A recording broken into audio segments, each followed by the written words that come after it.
Cortadas não, podadas. É mais proveitoso sentirmos as dores da poda perto do Pai que estarmos inteiras, mas distantes dele.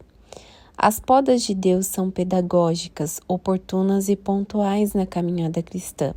Caso você ainda não tenha deparado com Jesus, com uma tesoura na mão, prepare-se, pois as podas são extremamente necessárias para um crescimento saudável e para a nossa frutificação dentro do propósito para o qual fomos plantadas. A poda chegou à minha vida em 2007. Foi a primeira vez que eu tive um encontro com Jesus e sua poderosa tesoura de poda. É muito comum confundirmos o corte com a poda, afinal, a poda também é um tipo de corte. Mas o que eu não compreendi era que as podas são cortes estratégicos para crescimento e frutificação das plantas. Da mesma maneira, Deus tem a incrível habilidade de ser pontual e tocar nas áreas deficientes em nós que necessitam de intervenção. Existe uma grande diferença entre a poda e o corte de uma árvore. Mesmo que ambos envolvam cortes, facas, machados e tesouras apropriadas, a diferença reside no local a ser aferido, com o corte, não no instrumento que será utilizado. Os cortes podem nos aparar, nos melhorar e nos limpar de situações e sentimentos vazios e sujos, mas podem também nos matar e arrancar a vida que nos restava. Já as podas são precisas para potencializar a frutificação e o crescimento. Um golpe a esmo de uma faca é um corte, mas um bisturi na mão de um médico é cura. É assim que eu vejo as podas de Deus, cirúrgicas e pontuais. Tem a precisão de um cirurgião. A primeira fase nesse processo talvez seja realmente podar, a fim de produzir mais frutos. Ou seja, a poda divina nada mais é que um alinhamento do ser humano à vontade de Deus. Lembrando-nos de quem nós somos e de quem não somos. Primeiro ele tira e depois nos entrega a beleza de uma frutificação ajustada à nossa identidade e estação. Todo ramo que, estando em mim, não dá fruto, ele corta.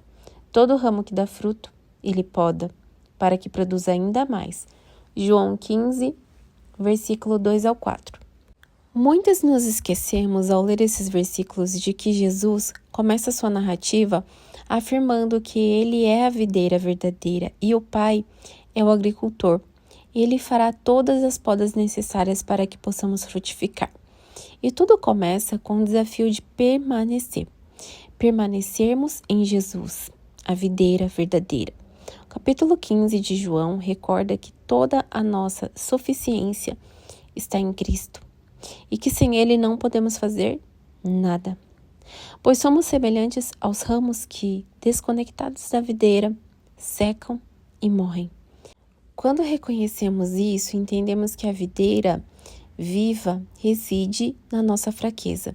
Então descobrimos a força que existe na fraqueza da dependência total do nosso Pai e agricultor.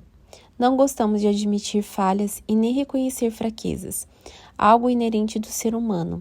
No entanto, existe uma força para os que reconhecem as suas próprias fraquezas, algo comum aos improváveis. Eles aprenderam a encontrar força na fraqueza e compreenderam que é justamente na fraqueza humana que o poder do alto se manifesta. Quando reconhecemos que toda a nossa suficiência está em Cristo, entendemos que a verdadeira vida reside na nossa fraqueza. Para descobrir para que você foi chamada, talvez primeiro você precise descobrir para o que não foi. A esse processo chamamos de poda. Quando você entende quem é, passa a frutificar naturalmente. No entanto, esse processo inicia com muitas frustrações, advindas de tentativas de ser quem você não é e de fazer algo para o qual não foi chamada, nem habilitada. Portanto, ser interrompida por meio da poda divina pode consistir em um valioso avanço. Encontrando força na fraqueza. Se existe algo que eu tenho aprendido caminhando com as mulheres, é que não gostamos de demonstrar fraqueza. Mesmo não sendo algo particular das mulheres, mas intrínseco ao ser humano, gostamos de ser fortes e nos sentimos mal quando a fraqueza está evidente em nós. O grande problema das mulheres que não demonstram fraqueza é que, em geral, quando percebemos que elas estão fracas, a situação já está em um estágio avançado. Depois de terem passado por níveis de estresse, esgotamento. Em outras palavras, quando se cansam, elas se cansam de verdade. Embora a mulher tenha sido considerada o sexo frágil, sabemos que existe em nós uma força única, uma força que em muitos aspectos se diferencia da força masculina, mesmo que ambos sejam fortes e possuam forças distintas. A mulher ama com intensidade única e carrega uma força em comum no sacrifício pelo bem dos outros. Ela não tem força física para construir paredes e colunas, mas ela tem uma força para edificar um lar com sabedoria e graça. Mulheres são resilientes na dor e não fogem dos desconfortos para ajudar alguém. Mesmo assim, não podem andar apoiadas em sua própria força. Quando decidimos andar com as nossas próprias forças, caminhamos segundo a tendência do sexo feminino, de querer controlar tudo, e com isso geramos desgastes e problemas que poderiam ser evitados se o nosso coração descansasse em Deus. No entanto, é nos momentos de caos que as motivações do nosso coração costumam ser reveladas. O que poderia ser para muitas de nós situações de tempestade, Deus chama de luz, porque desnudam o nosso interior diante dos nossos olhos. Assim como nos momentos de fraquezas, Deus se manifesta, revelando algo em nosso interior que não conhecíamos. Em meio aos furacões da vida, o que estava oculto é exposto. É sábio pôr em prática o benefício da dúvida e ponderar a respeito da possibilidade de estarmos erradas e de as pessoas estarem certas. As tempestades ou vulnerabilidades nos ajudam nesse processo, pois Deus não quer revelar as nossas fraquezas para nos envergonhar, mas para que sejamos curadas. Em nosso negativismo, quando dizemos que tudo deu errado, o céu nos contempla e vê as coisas dando certo. Por isso precisamos aprender a nos desprender do que achávamos correto, para abraçarmos aquilo que Deus está dizendo ser correto. Pois os pensamentos do Senhor não são os nossos pensamentos, os caminhos dele não são os nossos caminhos, e o convite do Pai é que abracemos os pensamentos e os caminhos dele para nós. Mas ele me disse: minha graça é suficiente a você, pois o meu poder se aperfeiçoa na fraqueza. Portanto, eu me gloriarei ainda mais alegremente em minhas fraquezas, para que o poder de Cristo repouse em mim. Por isso, por amor de Cristo, regozijo-me nas fraquezas, nos insultos, nas necessidades, nas perseguições, nas angústias, pois, quando sou fraco, é que sou forte. 2 Coríntios 12, versículo 9 e 10. A natureza humana não costuma alegrar-se com fraquezas, privações, injustiças, perseguições ou desventuras, pois somos contrários a isso. É comum, quando passamos por períodos de perseguição e dor, sentirmos medo, raiva e todo tipo de sentimentos ruins, menos alegria. No entanto, como Paulo, devemos nos gloriar mais alegremente nas nossas fraquezas, uma vez que por meio delas o poder de Cristo se aperfeiçoa em nós. Este é o princípio da verdadeira felicidade dos que pertencem ao reino de Deus.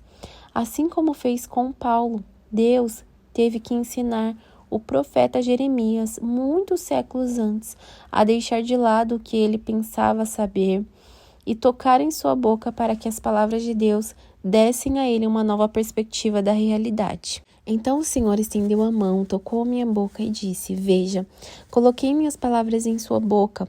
Hoje lhe dou autoridade para enfrentar nações e reinos, para arrancar e derrubar, para destruir e arrasar, para edificar e plantar.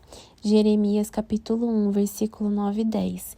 Em muitos casos, Deus precisa tocar em nós primeiro, desconstruir e derrubar as nossas concepções e reações costumeiras, para poder implantar em nós a autoridade de edificar e plantar, que é o resultado da nossa sujeição aos processos de arrancar e derribar do Senhor sobre nós. A verdade é que o poder de Deus se manifesta em meio às nossas fraquezas, nos momentos de dúvida, medos, fracassos, dores e dificuldades, descobrimos uma força que não é nossa, pois onde quer que habite a fraqueza humana, o poder do céu se estabelece.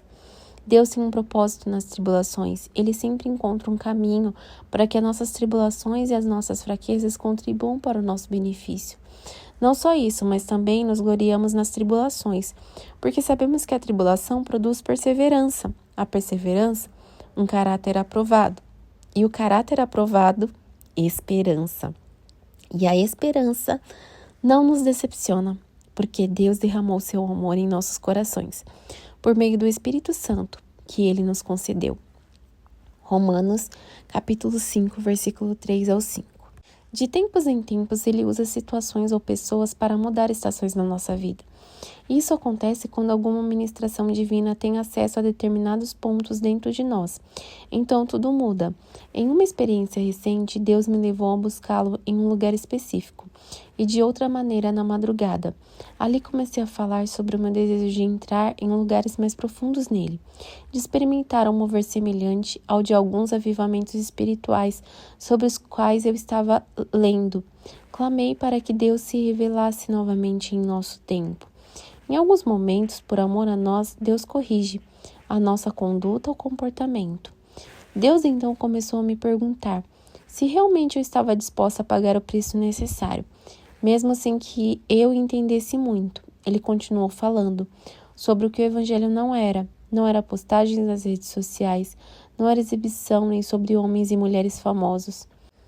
Era ele, o que ele pode fazer. E quanto podemos ser esmagadas, e quanto das nossas fraquezas estão disponíveis para que a força dele seja revelada.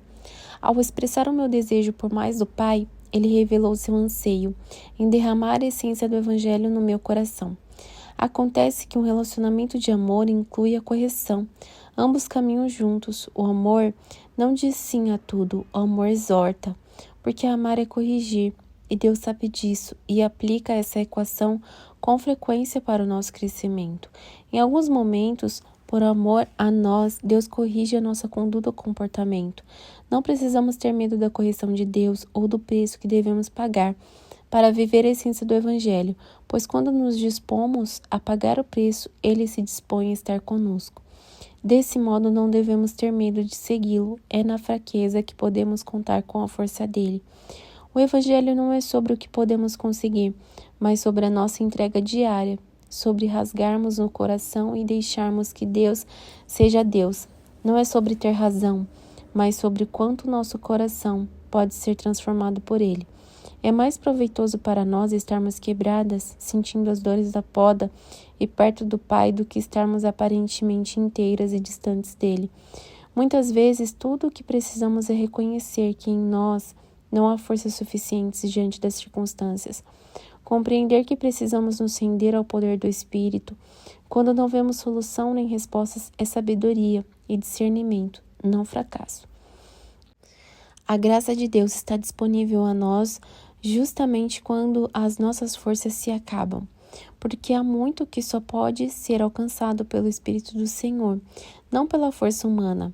Assim como as podas são importantes para frutificarmos onde estamos plantadas, as fraquezas são uma oportunidade perfeita para que possamos experimentar a força do Pai agindo em nós. Nesse sentido, é bom lembrar que precisamos de maturidade para entender, sabedoria para escolher e obediência para nos render à poda de Deus. A graça de Deus está disponível a nós justamente quando as nossas forças se acabam. Sei que você, talvez como eu, gostaria de ter uma borracha mágica para apagar determinados momentos da nossa história, momentos, situações, lugares sobre os quais nos perguntamos por que estão ali, lembranças e sensações que não gostaríamos de voltar a sentir. Mas sabe de uma coisa? Descobri que é exatamente nesses pontos da história que Deus escolheu derramar sua graça sobrenatural, seu amor e perdão. Se pararmos para pensar, percebemos que esses momentos difíceis foram verdadeiros portais para um novo tempo na nossa história e que muito provavelmente tenha sido nos lugares de vergonha que Ele derramou dupla honra sobre nós. Em lugar de vergonha, vocês terão dupla honra, em lugar de afronta, exultarão na herança recebida. Por isso, em sua terra possuirão o dobro e terão perpétua alegria. Isaías 61:7. Não se envergonhe nunca do pacote completo da sua história. A sua história de vida é uma referência para você não desistir agora. Você acredita que eu estou com você? Acredito. Então seja forte e corajosa, mas eu não me sinto capaz. Nunca foi sobre capacidade, mas sobre mim. Não foi você que me escolheu. Eu que a escolhi. Escolhi você, a quem eu trouxe dos fins da terra, dos lugares mais distantes do mundo, e disse: você é minha, eu a escolhi e não a rejeitei. Você não precisa ter medo, porque eu sou o seu Deus, eu lhe darei forças e eu ajudarei e manterei você em pé, firme com a minha vitoriosa mão direita.